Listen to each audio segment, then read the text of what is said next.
Picture a gun shop in a small American town in the winter of 1994. The glass case by the register is lined with rifles that look like they walked straight out of a black and white newsreel. Some still carry Cyrillic stampings. Some still have the faded remnants of a red star. One has a bayonet lug worn smooth by a soldier's hand on the other side of the planet, decades earlier. The price tag reads $69. $69 for a rifle that once stood between an empire and its enemies. How did that happen? How did millions of foreign military rifles, weapons built for the largest wars in human history, end up stacked in wooden crates in American warehouses, selling for less than a month's rent? By 1995, something like 5 million of these rifles had entered the United States. Not stolen, not smuggled in the shadows, imported legally in plain sight with the federal government's own stamp of approval. This is the story of how the collapse of empires became a bargain sale, how Cold War politics quietly rewrote the rules of the American gun market, and how a handful of decisions in Washington sent an entire era of world history flooding into small-town pawnshops and gun counters. What you are about to hear is one of the strangest and most overlooked chapters in modern American history. To understand how this happened, you first have to understand what these rifles actually were and where they came from. For nearly a century, nations built rifles by the tens of millions to arm citizen armies. The Soviet Union alone produced over 17 million Mosin Nagant rifles across 2 world wars and a civil war. Germany built millions of Mausers. China, Yugoslavia, Romania, and a dozen other nations manufactured their own variants, often copying designs first perfected in the trenches of the First World War. These weapons were built to be simple, rugged, and cheap, tools meant to survive freezing winters, jungle humidity, and the chaos of total war. For decades, almost none of these rifles ever touched American soil. Cold War trade restrictions kept them locked behind borders. The United States government treated firearms from communist nations as a security matter, not a commercial one. Import laws written in the aftermath of World War II and tightened again in the 1960s made it nearly impossible for weapons from the Eastern Bloc to reach American shelves. Then came 1991. The Soviet Union collapsed, and with it collapsed the wall separating the Warsaw Pact's mountains of surplus weapons from the American marketplace. Suddenly, nations that had spent half a century building rifles for a war that never came needed something else entirely. Money? Newly independent governments in Eastern Europe inherited enormous stockpiles of obsolete military equipment, rifles that had been sitting in Cosmoline-soaked storage since the 1950s, some of them never even issued to a soldier. Warehouses in places like Izhevsk and Tula held rifles by the millions, oiled, wrapped, and waiting. For cash-strapped former Soviet republics, and for nations across the old communist world, those warehouses represented one of the fastest sources of hard currency available. Sell the rifles. Sell them by the ton if you have to. The Cold War was over. Nobody needed millions of bolt-action relics anymore. At the exact same moment, on the other side of the ocean, the American firearms market was hungry for something new. Interest in military surplus collecting had been building for years among hobbyists and history enthusiasts, but supply had always been the bottleneck. Now, almost overnight, that bottleneck disappeared. But there is a piece of this story that almost never gets mentioned, and it is the piece that made all the difference. The United States government did not stumble into this flood of foreign rifles by accident. It made a series of deliberate policy choices that opened the floodgates, and then, just as deliberately, slammed parts of them shut again. The legal foundation went back to the Gun Control Act of 1968, a law passed in the aftermath of political assassinations that shook the nation. Among its many provisions was a requirement that imported firearms be suitable for what the law called sporting purposes. This single phrase would end up shaping the entire surplus rifle market for the next 3 decades. It meant that military-style weapons could not simply be imported wholesale as combat arms. They had to be classified, evaluated, and in many cases modified before they were allowed to cross the border. The agency responsible for making that call was the Bureau of Alcohol, Tobacco, and Firearms, and their determinations, quiet bureaucratic rulings made in Washington offices, would end up deciding the fate of literally millions of foreign rifles sitting in warehouses overseas. Bolt-action rifles like the Mosin Nagant and the Mosin had an advantage here that would prove enormously important. Because they were manually operated, not semi-automatic, they slid through the sporting purposes test relatively easily. They looked like hunting rifles. They functioned like hunting rifles. Import them, and a distributor could sell them without much controversy. This one legal distinction is the reason your grandfather's gun cabinet, or maybe your own, might contain a rifle that was once standing ready for a war against NATO. Semi-automatic military rifles told a very different story, and that story has a specific, dramatic turning point. In January of 1989, a gunman opened fire on an elementary school playground in Stockton, California, using a semi-automatic rifle based on a military design. Children died. The nation was horrified. Within months, the political pressure reached the White House, and President George H.W. Bush's administration responded by suspending the importation of certain semi-automatic rifles, weapons that had, until that point, been flowing into the country in large numbers from manufacturers overseas, including state-run arms factories in China. The suspension changed everything for one entire category of rifles, even as it left the door wide open for another. This is the paradox at the heart of the whole story. While semi-automatic imports faced increasing federal scrutiny throughout the early 1990s, and would eventually be restricted further by an executive order under President Clinton targeting Chinese-made firearms specifically, bolt-action military surplus rifles sailed through largely unaffected.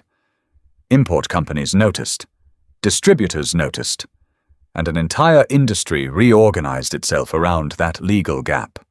Companies with names collectors still recognize today, importers who built entire business models around bringing in container after container of foreign surplus, began negotiating directly with former Eastern Bloc governments and state arms depots.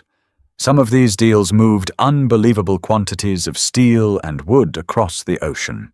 A single shipping container could hold hundreds of rifles, packed tight in their original wax paper wrapping, most of them never fired since the day they left the factory floor. Multiply that by container after container, ship after ship, year after year through the early 1990s, and the arithmetic starts to explain how a number as staggering as 5 million becomes not just possible, but almost conservative. Behind the scenes, this was not a simple, orderly transaction. It was chaotic. Former Soviet republics were reorganizing their entire economies while trying to figure out what to do with the physical remnants of an empire that no longer existed. Arms depots that had been under tight military control for generations were suddenly negotiating with private American businessmen.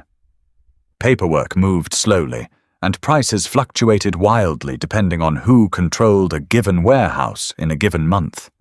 There were reports of confusion over ownership, of regional governments and central authorities disagreeing about who actually had the right to sell what. In some cases, rifles that had been stored since the years immediately following World War II were sold for a fraction of what it had cost to manufacture them, decades earlier, simply because holding on to them any longer cost more than letting them go. And through all of that chaos, one thing remained constant.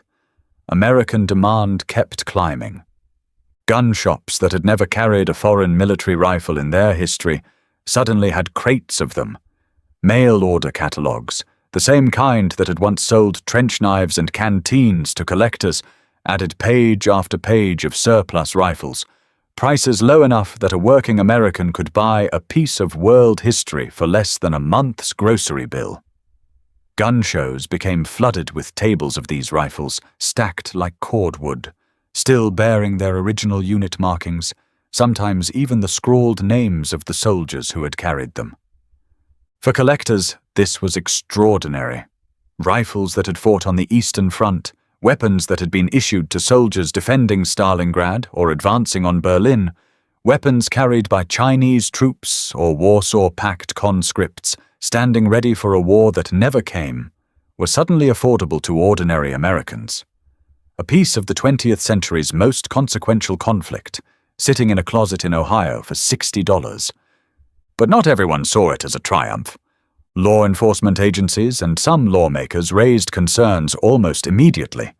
Millions of functioning military rifles entering the civilian market, sold with minimal background checks in an era before today's more rigorous federal system was fully established, worried officials who feared where some of these weapons might end up. There were questions raised in congressional hearings about whether the sporting purposes test was doing its job, or whether it had become a loophole wide enough to drive an entire foreign arsenal through. Some importers faced scrutiny over how quickly they were moving inventory, and whether every shipment was being properly documented and classified before it hit store shelves. At the same time, gun rights advocates and the surplus collecting community pushed back hard against any attempt to restrict the trade further. They argued these were historical artifacts, not modern threats, museum pieces that happened to still function, no different in spirit from displaying a cannon on a courthouse lawn. The debate became a proxy for a much larger argument that was reshaping American politics in the early 1990s, the same era that would soon produce the 1994 assault weapons ban and reignite fights over gun control that are still being fought today. Caught in the middle of all this were the actual physical objects themselves, the rifles sitting in warehouses on 2 continents, while bureaucrats and lawmakers argued about their fate.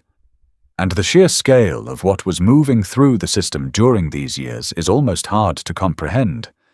Estimates from import records and industry tracking suggest that between the early 1990s and 1995 alone, something in the range of several million surplus military rifles entered the United States, the overwhelming majority of them bolt-action designs from the former Soviet Union, China, and former Eastern Bloc nations.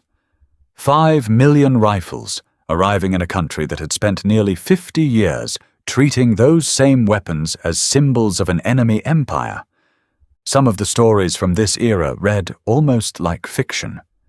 There were shipments where importers discovered rifles still loaded with live ammunition, decades-old rounds forgotten in the chaos of hurried Cold War arms disposal. There were crates that arrived containing not just rifles, but bayonets, cleaning kits, and even soldiers' personal effects, tucked away and forgotten since the weapon was first put into storage. Collectors would sometimes find handwritten notes tucked into the stocks of rifles, messages left decades earlier by factory workers or soldiers, small human fingerprints on a story that was otherwise about geopolitics and bulk commodity pricing.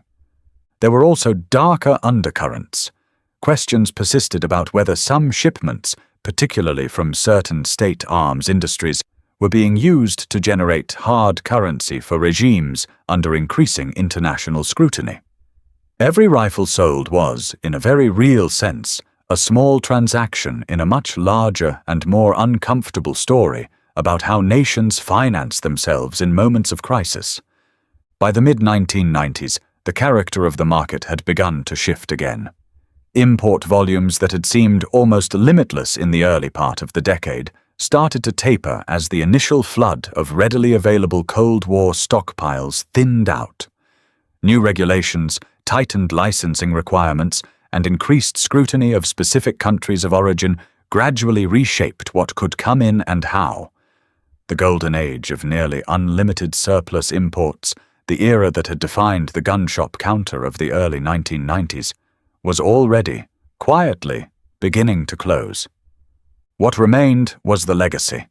Those 5 million rifles did not vanish once they crossed the border. They scattered into American households, into gun safes and closets, into the hands of new collectors who had never held a piece of world history before, and into hunting camps where a 60-year-old battle rifle got a scope mounted on it and a new life chasing deer instead of soldiers. A weapon forged for the largest war in human history ended its journey teaching a teenager in rural America how to shoot straight. Today, that flood of surplus has become its own kind of historical marker. Prices that were once measured in tens of dollars have climbed steadily as the supply dried up and collector interest grew. Rifles that gun shops in 1994 practically gave away now sell for many times their original import price. A quiet reminder of just how unusual and how temporary that window of history actually was.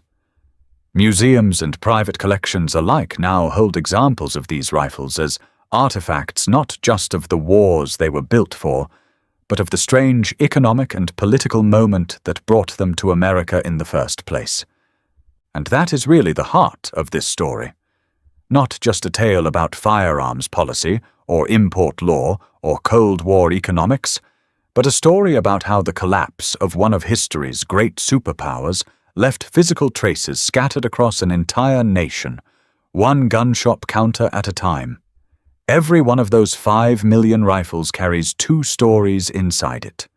The story of the war it was built to fight, and the story of the strange, chaotic, almost accidental way it ended up in America.